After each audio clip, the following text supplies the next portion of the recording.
welcome back to the Freeburg Fan Zone podcast, a podcast featuring all your favorite Freeburg athletes, coaches, students, alumni, faculty, and community members.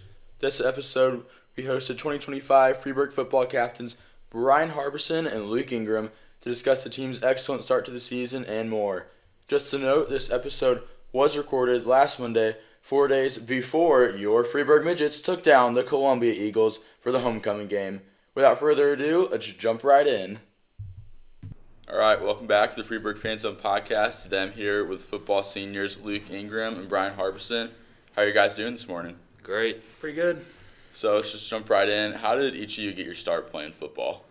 I actually got started playing football from Luke. We were in daycare together, and his cousins started playing. So when Luke decided he wanted to play too, and he came to daycare the one day and was like, "Bryon, you should come play football with me." And I went home and then told my parents I wanted to play and got signed up. And ever since then, we've played together since. I mean, yeah, that pretty much sums it up. My two older cousins were playing on the junior midgets team at that time. I was 4 years old, and they were letting me come out and just do like the practices with them because I wasn't at the age to actually like be on the team. My uncles were the coaches, so they were kind of able to like get me a set of pads, let me come practice. And then, yeah, I liked it, and like Harvey said, I came back and I was talking about it, and then next year me and him were like officially on the team together. Was there ever any doubt in your mind about playing in high school once you started playing for the junior midgets? I mean, no. We come out to the junior midgets always go out to the games Friday nights, and it was just always seeing the older guys. Like, we'd make the tunnel for them when we were younger, give them high fives, and that was just, we always knew we wanted to be them. Yeah, I don't think I've ever had a doubt about playing, especially getting to see all the older guys on Friday night and like looking forward to that, like all your childhood you get to play in those games. I think that's one of the coolest things about Freeburg is that growing up in Smithton, Freeburg, St. Libory, wherever, you get to come here and watch the football players. You get to come watch volleyball, basketball games all the time, and you get to look up to all those older guys. Yeah, for sure. Are there any huge differences between playing with the junior midgets versus the high school team besides like the obvious ones, like you're bigger, faster, stronger, all that stuff? I mean, it's just, there's definitely levels to like, especially junior midgets, because I mean, you like the youngest levels, like the 6-7-year-olds, you kind of just hand the ball off to the fastest kid and they run and score, and then it gets more and more. Okay, now you have passing plays, now you have running plays, and it's just progressively stepped up all the way from starting when we were 5 to now going senior year. And especially in high school, you also have like the whole culture of like this like whole school and town coming out to watch you, and like a whole week like all your teachers are talking to you about the game, and like everybody's saying they're going and everything. So that part's definitely different as well. Yeah, definitely a lot more eyes on you and Yeah. you're playing for the high school team. So speaking of the high school team, you guys have seen a flux of different players changing since your freshman year, whether it's guys who started out the freshman year, decided that it wasn't for them, or picking new guys up along the way like Ryan Garland, or getting new transfers like Colt Hess, J.J. Thomas. How has the current group of guys handled that influx of players? I think it's been great.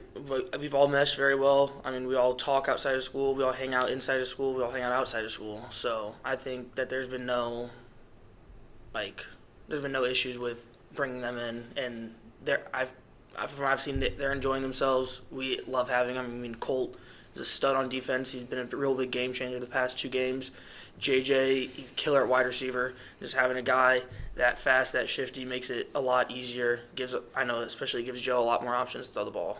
I would definitely say that our team's got a very tight bond right now, and those guys pretty much came in on their first workout days and were just like already part of the team. Like everybody just accepted them in, and like Luke said, we're always hanging out and talking and everything at school, outside of school. So it definitely a very good bond between all of us. That's great to hear, always. So you guys are 2 of your captains this year. What's the process like for becoming a Freeburg football team captain?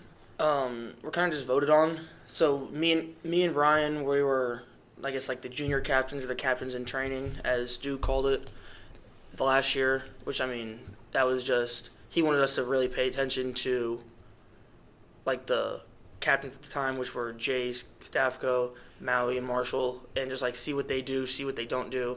So that way we kind of have feet on the ground just like going into it. So that way we know what to expect, what the role and titles and all that. And then our teammates voted on it. So we were both junior captains and senior captains. And then who are the other captains with you guys this year? The other two captains are Dean Dressler and AJ Ballcamp. Going off of that, we have a storied football program that's lasted 50 years now. What does it mean to you guys to see so many Freeburg football alumni return for that 50th anniversary game? I thought it was great. The best way to put it was what Coach Stewart said, which was we were playing for something bigger that night. They were coming back to see the program that they helped build, and I feel like we honored it very well by that victory against Jerseyville. So I thought that was great.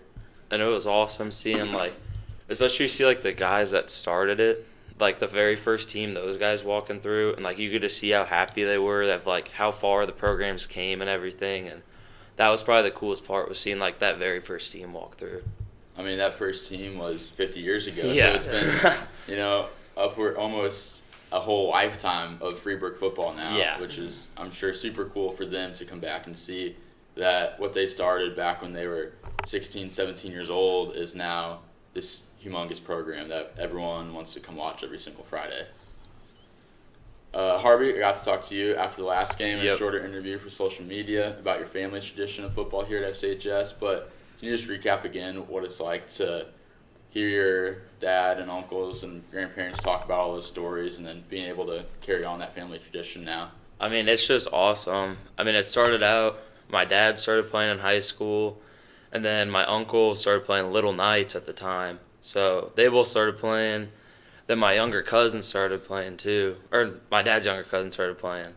And then just hearing all their stories all the time about them playing, and then every single Friday they're always standing there on the side of the fence together watching me play, or Bryce play, or my younger cousin Wes play.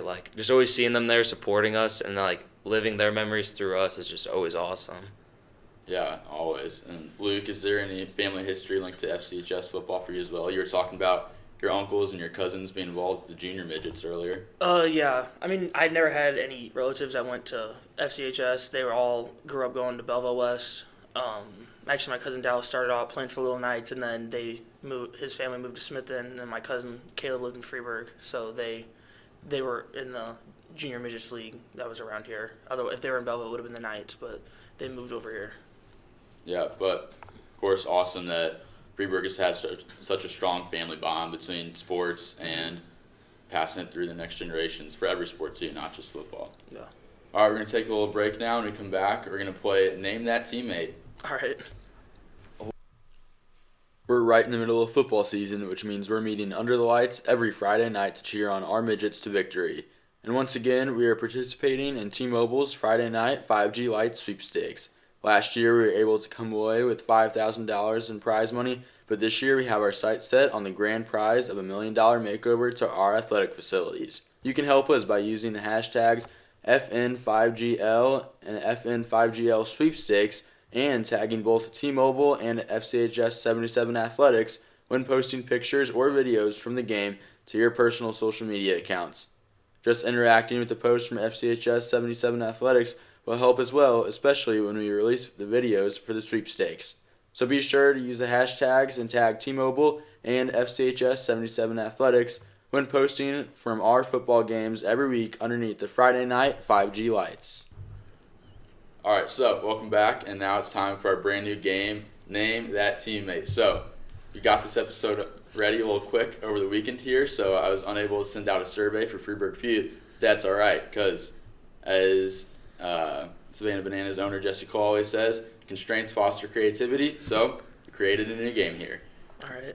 So I'm going to name off some of these little nuggets here about different teammates that you guys have this year. Could be anywhere from freshman, sophomore, junior, senior, any of them.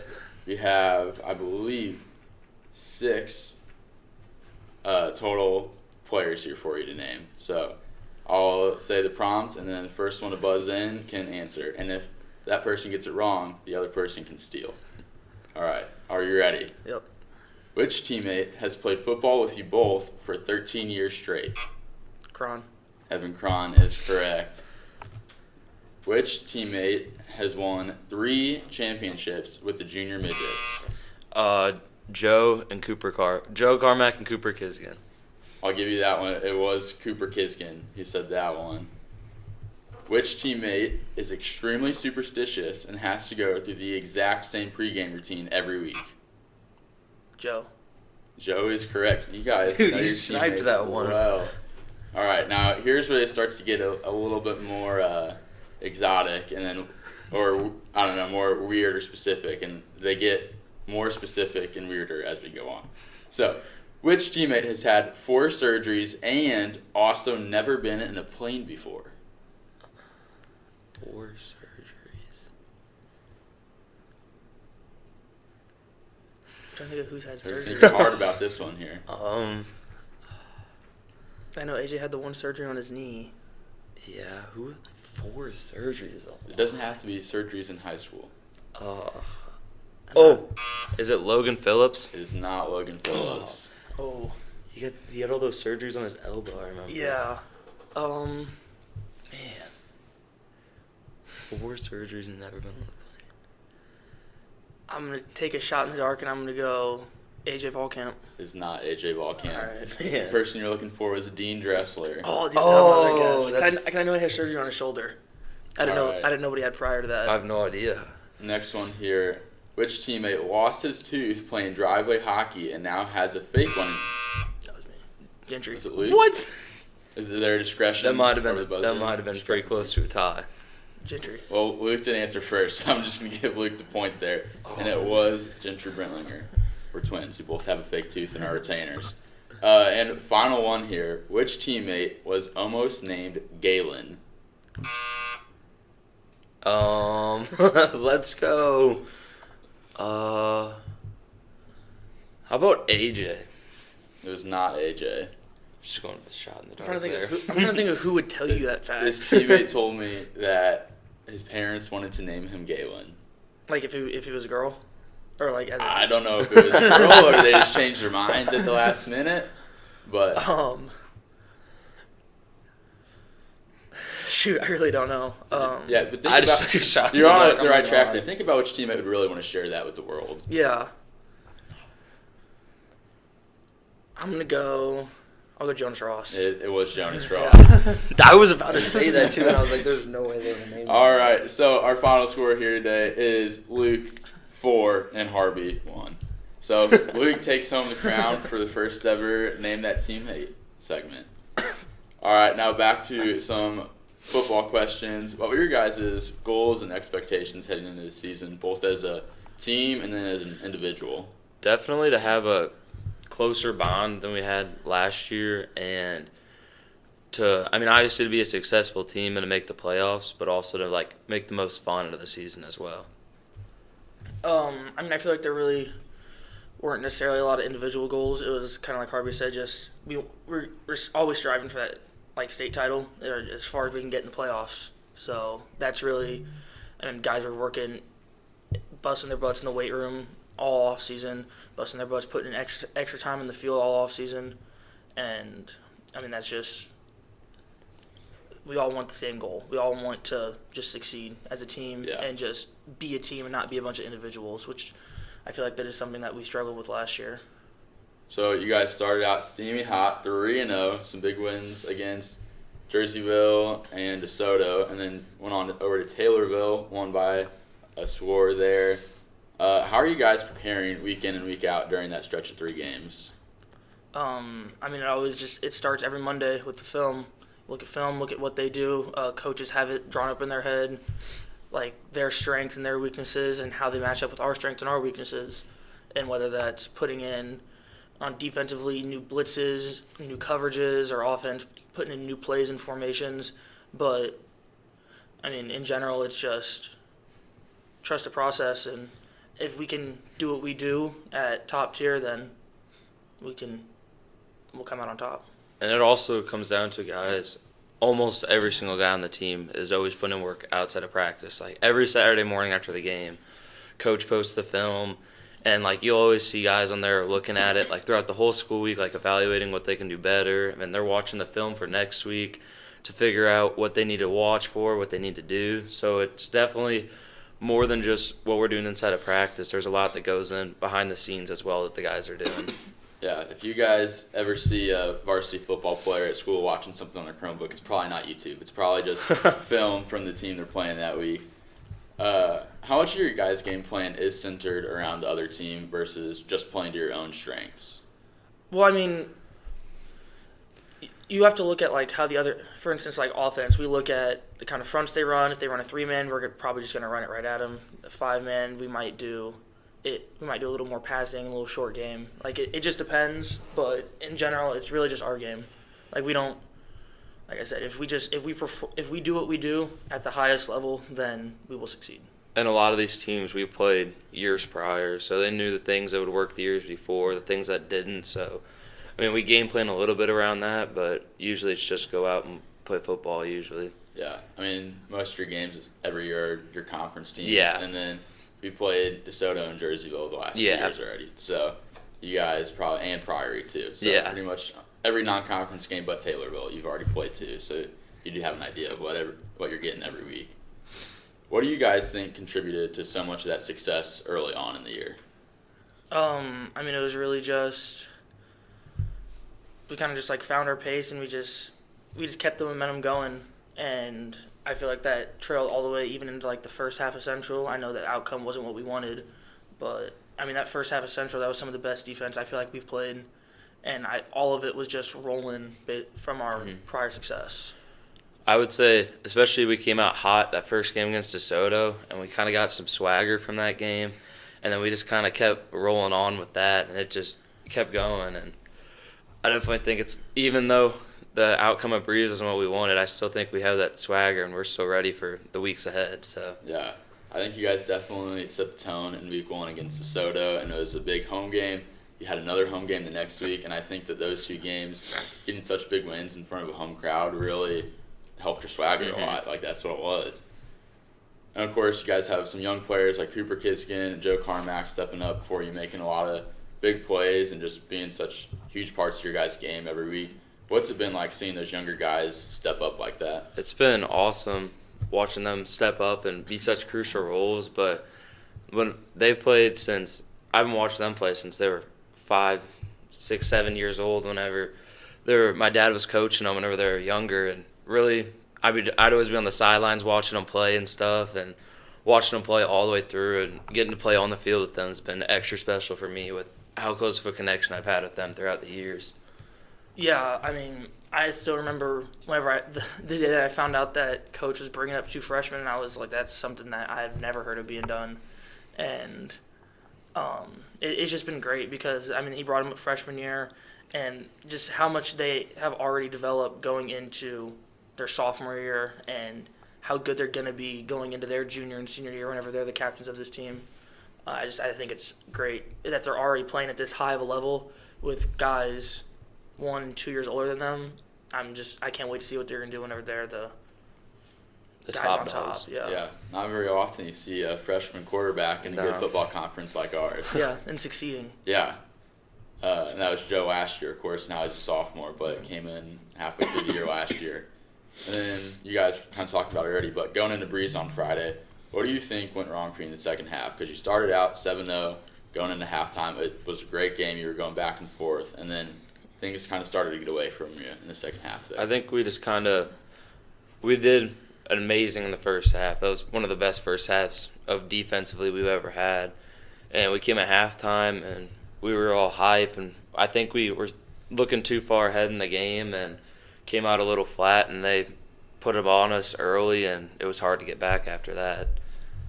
Looking too far ahead is a really perfect way to put it. I mean, a lot of people, players, parents, the audience, they like to cast blame to certain spots, and I don't think that's at all. It was 100% a team thing. I know that, I don't think I performed as well as I wanted to. I feel like everyone felt that way. I mean, nobody was perfect in that game at all. And people like to say, oh, well, this part of the game, like, you did good, but this part was bad. They did good, but this part was bad. And that's not at all how it is. Like, we can't succeed without everybody doing their part, and nobody was perfect that game. There's a lot of blame to be passed around, but in the end, it was all of us. No one performed at the highest level, which is what we need to do to win, especially against Breeze. They're a great football program. They have been. And we knew that going in, and we couldn't perform in the second half. Yeah, you guys, it's a team game. You need your whole team to perform. I was talking to someone about this the other day about playing Breeze and volleyball, and it's kind of the same thing where we can beat Breeze in every sport every year, but Breeze is one of those schools where if you don't have your entire team playing their best, you're just not going to win. Yeah, for sure. It's 100% a group effort. But you guys are playing Columbia this week on homecoming for Friday. How do you guys plan to get back on track this week against Columbia? I said it the second we got back to the locker room after Breeze. Like, we got to go back to work. And I think all the guys know that, and we're going to come out, have a great 4 practices and great film session today, and we're ready to come back out and hit it hard and hopefully win out the rest of the season. I would definitely say that this week is a little different than others going to play our rival Columbia. So I'd say the guys are already pretty locked in for this week and ready to get rolling and beat Columbia this Friday. So yeah, I mean, this school is going to be buzzing this week, playing Columbia for homecoming, and their dress-up days every week, powder puff, all the different things we have going on this week. Freeburg is always just like busting at the seams on homecoming week, and I'm sure that we are going to be extremely loud and rowdy Friday night for you guys. And then for the rest of the season, what do you guys need to do to stay on track past Columbia and all those other games? One game at a time, or like Coach says, how do you eat an elephant? With one bite at a time. So, that's really just how we're going to go at it. We can't look, oh, yeah, we got this week. Oh, but the next week's going to be good. No, we always just need to focus on this week and lock in and game plan for this week, every week. every single team that we play is definitely beatable, but none of them we should be looking past. And like Luke said, just week by week going in and adjusting to the things that we need to adjust, and then keeping things the same when you keep the same, and then just players just keep performing throughout the year, and it should be a great rest of the year. How do you eat an elephant? What a great quote by Steve. I don't think I've ever heard that. I don't think I've ever heard that one before. He throws some wild ones out there sometimes. Oh, I'm sure. I mean, just in the weight room during weights every day, he says some stuff. And then just at the games and around school this year, there's been a total vibe shift, it feels like, towards our football team. Like last year, I don't know how excited people necessarily were to go to games after week 1 and week 2, and it feels like last year's football team, not that they weren't doing their best, but it wasn't exactly like the most exciting team. No, I mean, you're exactly right, and a big part of that is our, like, the senior class that doesn't play the student section. Like, you guys all help out so much with building that morale. Like, we love to see you all in the stands. We love to see you guys cheering for us, and that, I mean, it just brings so much more attention. And I mean, yeah, we had a lot of great athletes last year, a lot of great players, and we did end up coming out kind of flat, and that's on us. And that was one of the things that I know me and Bryon and AJ and Dean, we all wanted to improve on this year so we could have a better season. And I definitely say part of it is having that swagger and stuff after those first big wins and everything. We're walking through the halls and like saying stuff to each other and everything, and like the whole school is seeing it, and then they're all excited to come out and watch us play in the next week's game, and that's definitely been a big part of it as well. Yeah, I think you hit on something that I didn't even think about till right now, but seeing the way you guys all treat each other at school and seeing how you hype each other up all day, every day. And I think that was something that the team last year was missing a little bit after the first couple games. I think it was kind of more of a blame game, like we were talking about earlier, where some players weren't necessarily happy with one another. And I feel like this year, obviously you won both games, which helped. You won the first 3 games. But still, like, seeing you guys, like, pick each other up and stuff like that, like, that's been awesome. It's definitely one of the tightest-knit, like, brotherhood teams I've ever been a part of, so that definitely helps a lot. Yeah. And then where do you guys see the ceiling of this team at right now? State championship, honestly. Yeah, I mean, like, there isn't a ceiling. As far as we can possibly go. Yeah. I mean, I feel like every week we get better, we improve on things. We're going to improve a lot based off of what we saw from Breeze. And I think everyone got a taste of what it feels like to lose, and nobody wants to do that again. And, I mean, that might sound like very obvious, but I think it really stung and sunk in with a lot of guys. So we're all coming out, we're ready to work, and even though the sky's the limit. And even though Breeze didn't end in our favor, that first half just showed how dominant we can be against top powerhouse teams in the state and how well we can play with them. And then that second half really just like hit us and stung a little and showed like we got to lock in and like we got to like finish out this season, and like it really showed us how good of a football team we are, and that really the sky is the limit for this team. And Stu's told us that since all season workouts back in January, that we're a very talented group and that we can go as far as we can go. So Yeah, I mean, you always get told to learn from your losses, right? And I think Breeze being a tale of two halves, in the first half, you saw what you guys can do against a really good football program. And in the second half, you guys saw what you needed to get better at to beat a really good football program. And now, I mean, looking at your regular season schedule for the rest of the year, you can beat pretty much every team. And then head into the playoffs, like, sky's the limit for you guys. So, looking ahead, you guys get to finish the gauntlet, as Stu's been saying. You've had a gauntlet of Taylorville, Breeze, Central, and Roxana. So, and then after that, you guys have Salem, Wood River, and Priory. So, any team, you always got to be ready. But I feel like you guys, after you get past Columbia and Roxana, you do get 3 weeks where the opponent isn't quite as much of a test for you guys. I mean, honestly, I disagree with that. I feel like every opponent, I mean, I guarantee you Breeze thought that same way about us. And then we came out, I mean, the media had us losing by 40 at half, and it was a 7-point game. It was a 1-touchdown game. So we cannot overlook anybody. Nobody is better than us, and nobody is below us. Like, we are, I mean, I don't care what their record is. I don't care what they've done. Like, we have to show up because in the end, like, they're a good football team. They're a good run football program, and we can't undermine that. Yeah, for sure. And, I mean, you never really know what they're going to have coming through. They might have a sophomore that got in the weight room and trained a lot, and now he's a stud junior year that we never saw the year before, you know. Like, we had a couple kids transfer in. You never know who's transferring into their program, who's transferring out. So you never really know about the teams you're going to play, but definitely come into every game, like, ready to play and ready to win. Yeah, that's the mindset that you guys need. Now, last segment here, rapid-fire question game, 2-minute warning. So you both answer these questions. I'll just go through all the questions to one of you first, and the next person can answer all the questions. All right. Does either one of you want to go first? I'll start. Luke wants to start. Okay. What's your favorite thing about Freeburg? The community and the morale. Favorite away team's field to play on? As of this year, like the teams we currently play, it's Jerseyville. Jerseyville. They have some nice turf up there. Their locker rooms, that was just like the atmosphere. It was really close to the field. I feel like it set us up pretty good. But favorite field to play on was probably Chester. Which teammate would you want to be with if AI robots ever took over the earth? That was a weird one. I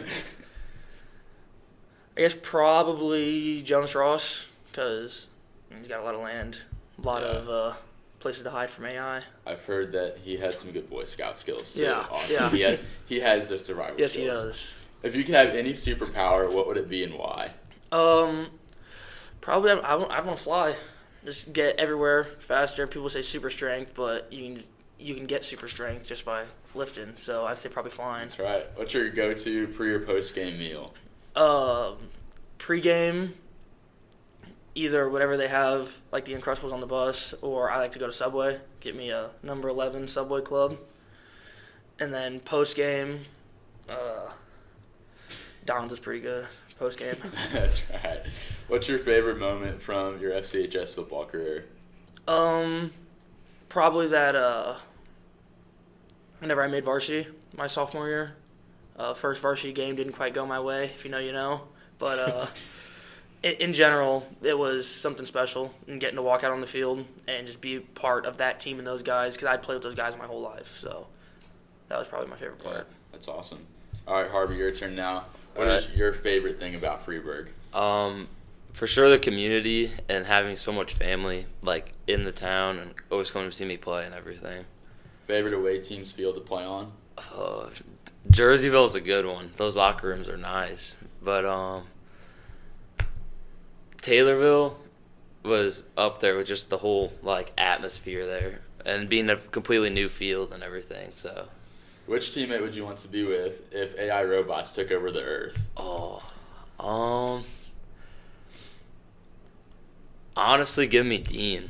Me and Dean are stopping those robots for sure. If you could have any superpower, what would it be and why?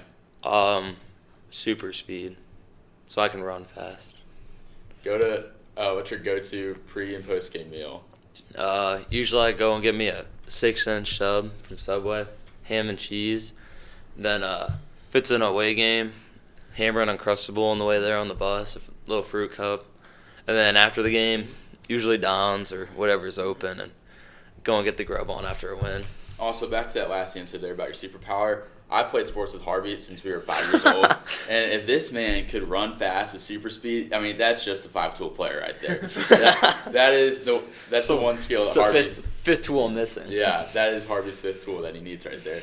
And finally, what is your favorite moment from your FCHS football career? I mean, I don't know if I can top that win at Taylorville. That was pretty awesome, especially the whole game was pretty chippy, and then you have at the end where they blitzed our victory formation, and that really gets the adrenaline pumping. And as Stu, right before we were about to get that first down to finish the game out, he was like, "Does it get much better than this, boys?" And it really hit, and it's like, this is like everything you work for right here. You get a first down, win the game. You don't know what happens from there. And we finished out with that first down, but that was probably one of the coolest moments of Freeburg I've ever had.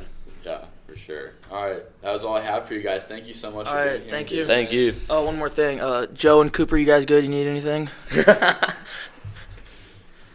That will do it for the 15th episode of the Freeburg Fan Zone podcast. I hope you enjoyed, and we'll see you right back here next month as always. But until then, keep on cheering, Midget Nation.